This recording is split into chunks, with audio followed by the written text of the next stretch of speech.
kepada Tuhan gitu ya, tapi tingkah lakunya tetap jatuh dalam dosa. Betul kan? Kita dengan Abraham bapak beriman, dosanya banyak nggak? Banyak. Kalau bapak beriman aja punya dosa seperti itu, jatuh bangun, apalagi ini kita semua bisa jatuh bangun, bisa. Tapi rancangan Tuhan, kedaulatan Tuhan, dan semua ketetapan Tuhan tidak pernah bisa dilupakan, dihapuskan. Ya.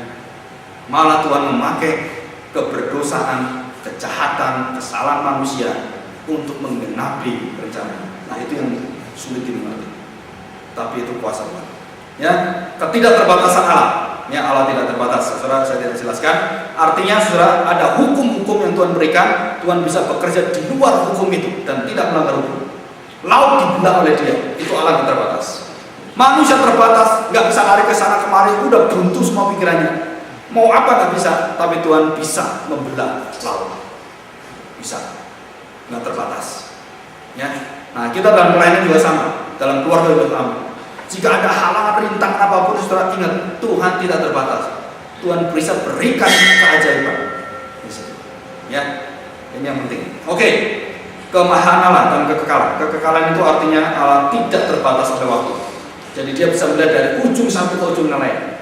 Jadi sekarang ini saya tanya, Tuhan bisa tahu nggak akhir zaman kemana, bagaimana manusia? Tahu semua, saudara tahu. Dia Allah kita.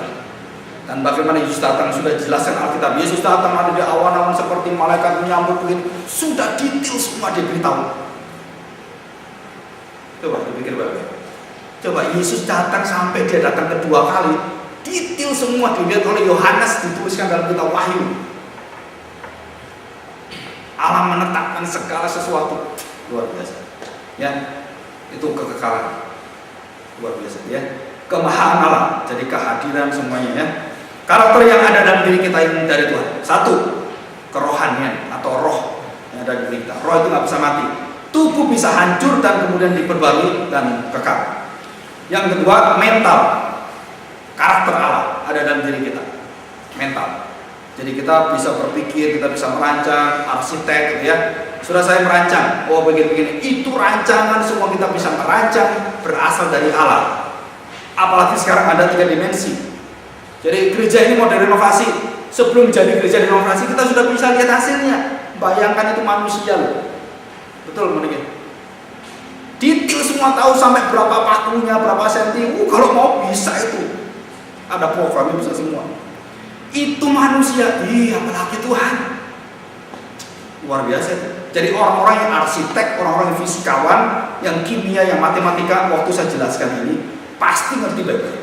Allah berdaulat, menetapkan dengan rinci semua dan tidak ada perubahan, pasti bisa ngerti. Kenapa? Karena berpikir eksak. Tapi yang sosial nggak bisa. Ya manusia kan hatinya lain Pak. Kan begini Pak, begitu. Nah itu yang sosial. IPS atau IPS ya kan, ilmu pengetahuan yaitu serba berubah. Ya kan IPS. Ya kalau ilmu pasti, ya kan? IPS itu serba berubah. Nah, saudara, mental, moral. Nah, kita bisa memilih juga dari Tuhan. Nah, masa depan, tujuan masa depan. Saudara, setiap orang punya satu tujuan. Saya barusan ini menangani perkara satu keluarga. Saya tanya, kalian berpikir nggak? Dari awal pernikahan sudah mau bubar, mau dibubarin. Terus kemudian jadi menikah, sekarang mau bubar lagi. Saya tanya, apa kerinduan daripada suami istri? Tujuan pernikahan kami itu kemana? Puji Tuhan, ibu bisa mengenal kalimat ini. Tujuan pernikahan saya kemana Pak? Puji Tuhan. Itu adalah pribadi Allah, roh Allah yang dikasih, ruah, nafas Allah, sehingga dia bisa berpikir, terus ini kemana keluarga saya? Itu dari Allah. Futurities. Jadi kita bisa lihat masa depan, lihat visi ke depan. Manusia diciptakan segambar rupa Allah. Itu visi yang tidak berubah. Jadi keluarga juga sama semua, membawa anak semua harus mau mengikuti Kristus, artinya Kristen. Serupa dengan Kristus, artinya Kristen. Jadi seluruhnya ke sana, enggak ada yang ke lain. Jadi sifat mengasihi tidak ada, harus menyangkal diri. Nah itu sifat. Kalau itu ada, semua bisa terselesaikan. Kalau semua mengegoiskan dirinya sendiri, nggak ada yang selesai, hantam terus. Tapi kalau letakkan kepentinganmu, sangkali dirimu, pikul salibmu, pasti beres. Ya, karena itu janji Tuhan. Oke, kedaulatan Allah saya tidak bahas. Saudara, nanti kita masuk, kita lihat 5 menit ya, tambah 5 menit, sebentar.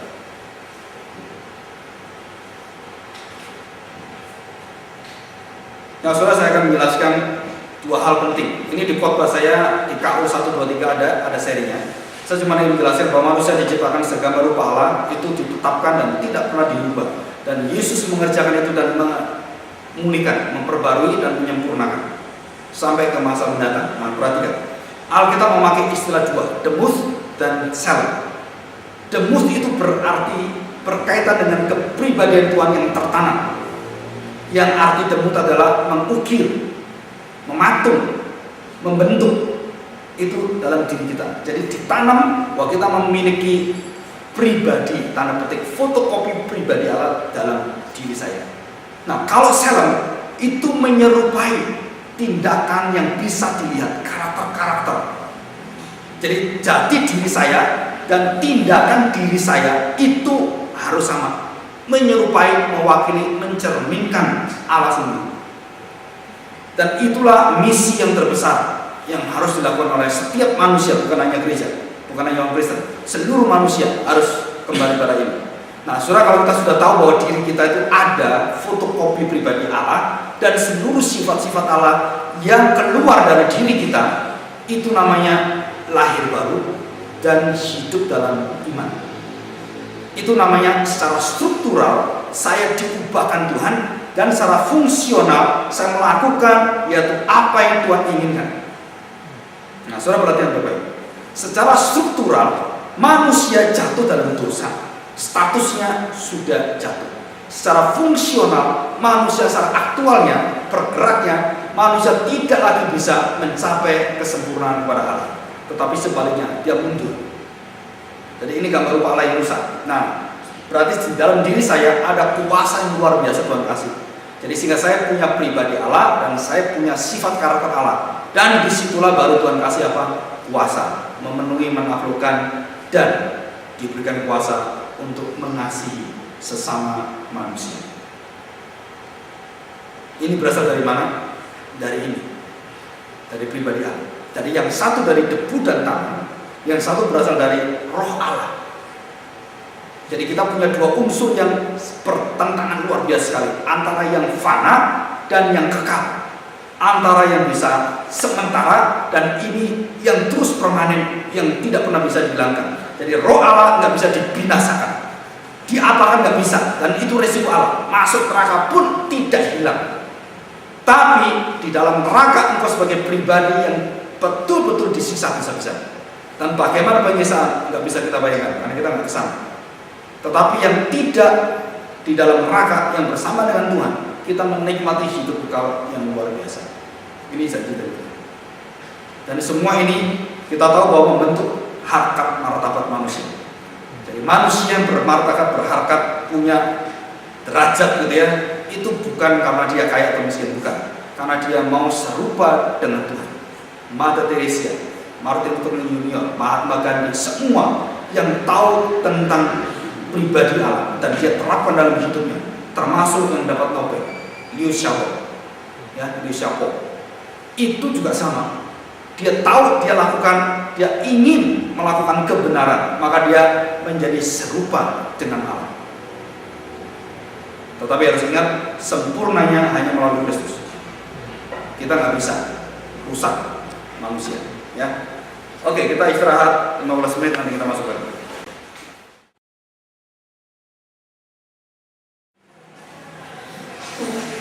Kita akan buka Nehemia pasal 9.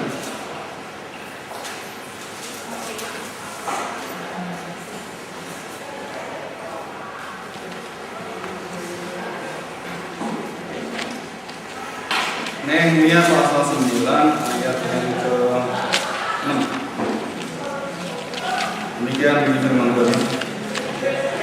Hanya Engkau adalah Tuhan, Engkau telah menjadikan langit, ya langit segala langit dengan segala bala tentaranya, dan bumi dengan segala yang ada di atasnya, dan laut dengan segala yang ada di dalamnya.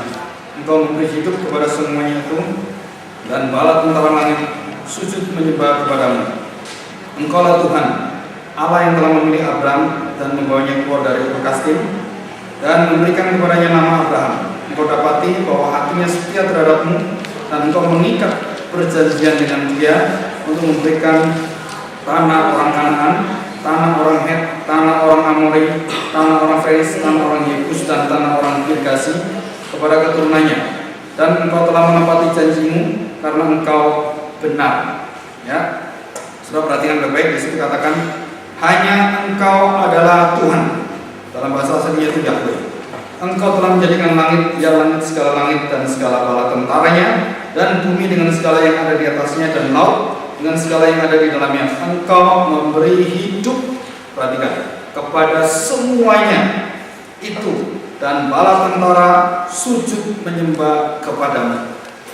Ini termasuk di dalamnya itu malaikat yang jatuh dalam dosa iblis, semua termasuk di dalam. Nah, kita akan belajar tentang gambar rupa Allah. Ada 4 tahap, ya. Jadi saya tidak bahas secara detail, nanti ada ini sendiri di dalam visi misi gereja. Segambar rupa Allah itu, perhatikan baik-baik, manusia bisa melakukan apa yang dikehendaki Tuhan, bisa taat, dan Tuhan memberikan juga kemampuan manusia untuk memilih, bisa jatuh dalam dosa. Jadi rupa yang pertama, Allah menciptakan manusia serupa dengan gambar Allah yang sempurna, itu diuji oleh Tuhan. Apanya diuji? Jadi gambar rupanya diuji, sehingga Tuhan memberikan hak pada manusia untuk mengikuti standar serta kesempurnaan dan kenan dari Allah. Jadi apa yang menjadi kerinduan Allah itu apa disampaikan pada manusia.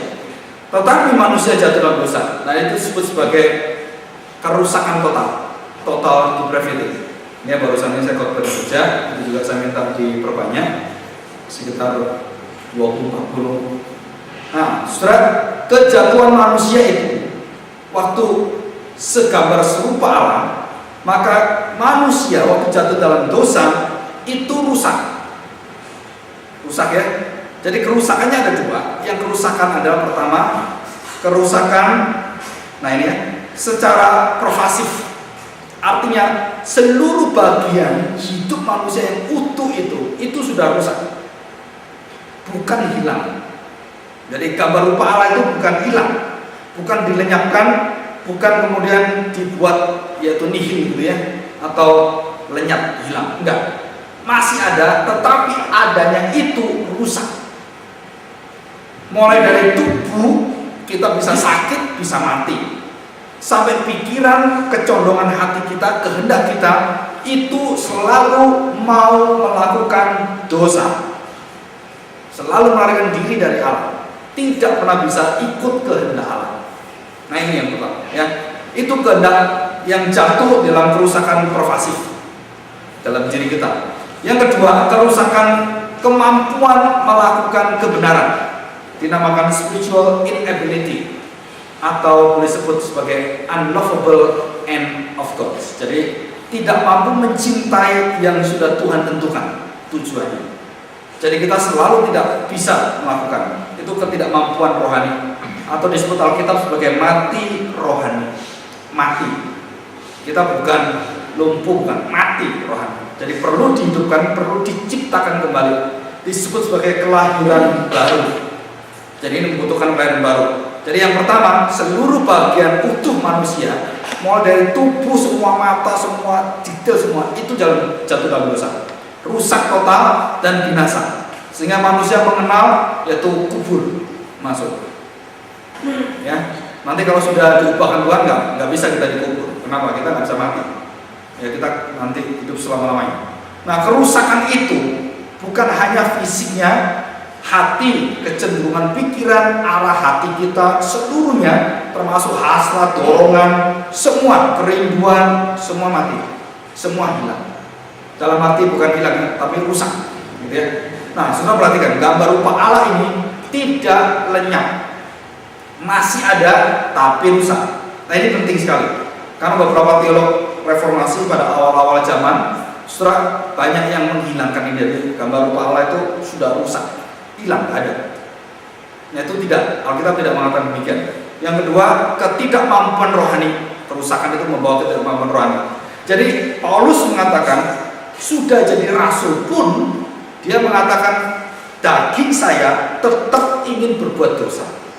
Coba perhatikan saudara. Jadi dampak dosa itu hebat sekali. Jadi gambar rupa Allah yang pertama, saudara, itu sempurna, sangat baik, dan kemudian diuji oleh Tuhan supaya menjadi yaitu kemuliaan Tuhan, gagal manusia. Jadi di sini saya memilih pilihan, saya punya kecenderungan hati semua itu bisa pilih ikut Tuhan, bisa taat Tuhan, bisa tidak. Begitu tidak, saya menjadikan diri saya Allah, itu berhala. Jadi manusia menyamakan diri dengan Allah, itu jatuh dalam dosa. Ini cobaan dari iblis kan, jatuh manusia. Waktu manusia jatuh dalam dosa, perhatikan posisi ini. Yang pertama, sebelum jatuh dalam dosa, manusia mampu melakukan tidak berdosa. Betul ya? Jadi manusia mampu melakukan ketaatan atau tidak berdosa.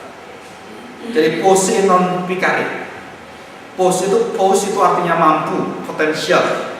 Terus non itu tidak. Picare berbuat dosa. Jadi mampu tidak berbuat dosa. Jadi saya mampu tidak berbuat dosa. Kenapa? Karena saya diberikan pilihan oleh Tuhan. Tapi pada saat yang sama juga saya juga mampu berbuat dosa. Jadi dua kemampuan ada dalam diri manusia. Mampu berbuat dosa, mampu tidak berbuat dosa. Mampu taat dan mampu melawan. Dari mana kemampuan ini? Sekali lagi itu adalah anugerah Tuhan. Tuhan tidak pernah menghendaki manusia melawan dia. Tetapi karena salah satu resiko Tuhan memberikan pilihan adalah resikonya manusia jatuh. Ya, jatuh. Nah, kejatuhan manusia ini karena berkaitan dengan pemeliharaan Allah dan seluruh konkurensi. Kita tadi di depan sudah jelas bahwa ada kaitan semuanya. Jadi waktu manusia jatuh dalam dosa, itu sudah ada planning semuanya. Walaupun Tuhan tidak bersalah dengan dosa itu. Waktu manusia jatuh dalam dosa, sulit dimengerti bahwa ketetapan Allah menebus manusia itu sudah ada sebelum dosa ada. Bisa ngerti ya? Jadi dosa itu ada dulu, aktual, atau sudah dalam perencanaan Allah? Jawabannya adalah sudah dalam perencanaan Allah, dalam ketetapan Allah. Tidak mungkin tidak ada rancangan Allah tiba-tiba muncul nyelonong, cerut gitu kan? Allahnya kaget, dari mana kamu bisa berbuat dosa? Tidak, Allah tahu. Maka itu semua berkaitan, tidak bisa dilepaskan. Tapi ingat baik-baik, Tuhan bukan yang berbuat dosa. Tuhan bukan aktor dosa atau rancang dosa. Tapi ketetapan Allah, ya jelas. Alkitab menyatakan itu. Segala sesuatu hidup bergerak jelas semua. Hati raja, kecenderungan hati, kejahatan daripada 30 tahun Yusuf mengalami kejahatan-kejahatan dari saudaranya, terus kemudian dari yang temannya di penjara, kemudian istri Potifar, itu semua kejahatan manusia. Tetapi semua dipakai oleh Tuhan untuk apa? Menetapkan Yusuf menjadi penolong seluruh dunia. Bukan hanya bangsa Israel, Mesir ditolong oleh dia, dan seluruh dunia. Selama 7 tahun kekeringan, 7 tahun dapat berkat yang berlimpah. Ini cara Allah. Termasuk dengan Yudas juga sama. Jadi seluruh rancangan Tuhan sudah Tuhan rancang dengan luar biasa iya. Tetapi kenapa rancangan Tuhan penetapan itu tidak membuat Tuhan berdosa? Karena jati diri Tuhan tidak ada dosanya. Pengetahuan dosa ada. Manusia akan berdosa ini ada. Tapi pengetahuan dosa itu tidak membuat Tuhan berdosa. Sama dengan kita. Saya berikan ilustrasi di pengadilan. Kita mendengar orang begini, ih kejam sekali ya dia, potong-potong orang. Apakah saya mendengar itu kemudian saya berdosa? Tidak. Itu pengetahuan. Di dalam saya mengerti manusia, bahwa manusia jahatnya seperti itu. Itu menjadi kebenaran sebenarnya. Bisa ngerti ya? Jadi itu kebenaran yang menyatakan dosa. Maka Alkitab, kitab yang suci. Kemarin waktu di Jogja tanya, Pak kenapa kitab yang suci ada dosa-dosa manusia dan kekejaman seks dengan binatang juga ada. Ditulis dalam Alkitab. Kenapa dituliskan? Kenapa ini kitab suci? Wah, jorok sekali, Pak. Coba lihat Kidung Agung, lebih jorok lagi katanya. Kitab porno itu, pornografi. Coba dibaca itu, yang kok banyak sekali tunjukkan gitu ya. Saya tanya, nah saudara, jangan salah mengerti. Pengetahuan dosa yang ada di dalam Alkitab tidak menjadikan Alkitab ini kitab berdosa. Tetapi ini menjadi kitab yang paling kudus, yang paling suci di atas semua kitab yang menutupi dosa. Sangat ini. Jadi Tuhan juga sama. Waktu Tuhan merancang itu dalam penetapannya, Tuhan tidak berdosa. Kenapa? Tuhan tahu akhlak manusia dan sulit sekali dimengerti. Dan Tuhan tidak menjadikan kita jadi boneka. Ya, jadi ini kejatuhan. Jadi kita tahu. Oke, kita lanjutkan. Ya. Yang kedua, saudara, waktu manusia jatuh dalam dosa, dia sudah tidak mampu untuk taat pada Tuhan. Hanya dia berbuat dosa, tidak ada yang lain. Ya, kebaikan-kebaikan yang dilakukan oleh manusia itu atas anugerah Allah secara umum. Anugerah secara umum, kebaikan seperti Gandhi, seperti Mahatma Gandhi, terus Mother Teresa, itu adalah anugerah umum. Orang bukan Kristen bisa lakukan, termasuk IMB. Tahu IMB? Brian, ya kan? Termasuk di sana orang-orang yang bukan Kristen, pelanting, gitu kan? Kenapa bisa hebat sekali, bisa menghibur? Wah, bakatnya luar biasa. Itu Tuhan kasih, Roh Kudus kasih pada mereka. Dalam kondisi dan keterbatasan adalah itu anugerah umum yang luar biasa Tuhan berikan. Untuk apa? Menahan dan mengekang dosa. Nanti kapan-kapan saya jelaskan. Jadi mereka diberi untuk apa? Menahan dosa sebelum Tuhan datang. Di dalam masa kesabaran Tuhan, Tuhan curahkan juga anugerahnya. Bukan hanya khusus saja, tetapi yang umum. Nah, di sini Billy Graham jatuh. Kenapa? Karena Billy Graham menganggap yang anugerah umum inilah bisa dipakai Tuhan untuk jalan keselamatan. Alkitab tidak katakan itu. Jadi Thomas Aquinas sama dengan pikirannya dan Billy Graham. Jadi ada kebaikan di tempat lain, itu bisa Tuhan pakai untuk menyelamatkan. Tidak, anugerah umum tidak bisa menyelamatkan. Ya, tapi kita diberitahu oleh Tuhan kemampuan orang bukan Kristen bisa lebih hebat dari Kristen. Iya. Pikiran mereka lebih pintar dari kita. Iya. Tetapi kepintaran mereka tujuannya bukan untuk memuliakan Tuhan, tapi untuk merusakkan hidup mereka sendiri, meninggikan diri mereka sendiri. Seorang pemain band, seorang apapun, penyanyi yang luar biasa, untuk apa? Meninggikan diri mereka, menjadi idol, menjadi berhala. Ya. Jadi itu bahaya sekali. Jadi kemampuan-kemampuan harusnya untuk memuliakan Tuhan, enggak. Mereka pakai itu apa? Menjadikan diri mereka Allah mereka sendiri. Ya. Maka SMKS bilang, wah itu miliaran tidak saya. Nah, saudara, jadi manusia jatuh dalam dosa tidak mampu lagi taat, yang hanya yaitu hamba dosa. Kalau kita jelaskan. Yesus datang dan menyatakan muka rupa Tuhan, wajah Tuhan. Ini loh wajah yang harus kamu jalan. Dia berikan contoh dalam hidupnya. Wajah Allah, inkarnasi Allah. Ini detail ucapan, tingkah laku dia semua sempurna sekali. Dan kemudian manusia tahu, oh begini ya, wujudnya betul-betul yang Allah kita sembah ada nyatanya. Rupa wujudnya itu betul-betul seperti ini, bukan seperti Adam. Dan kemudian dia harus ke kayu salib. Kenapa? Karena tidak ada satu orang pun yang bisa meniru dia. Mengapa Yesus harus ke kayu salib? Karena tidak ada satu orang pun yang bisa terima dia. Kenapa saya katakan demikian? Firman Tuhan mengatakan tidak ada satu orang pun yang bisa menerima Kristus ke kayu salib. Semuanya dalam artian tolak Tuhan semua, termasuk mamanya juga ke salib.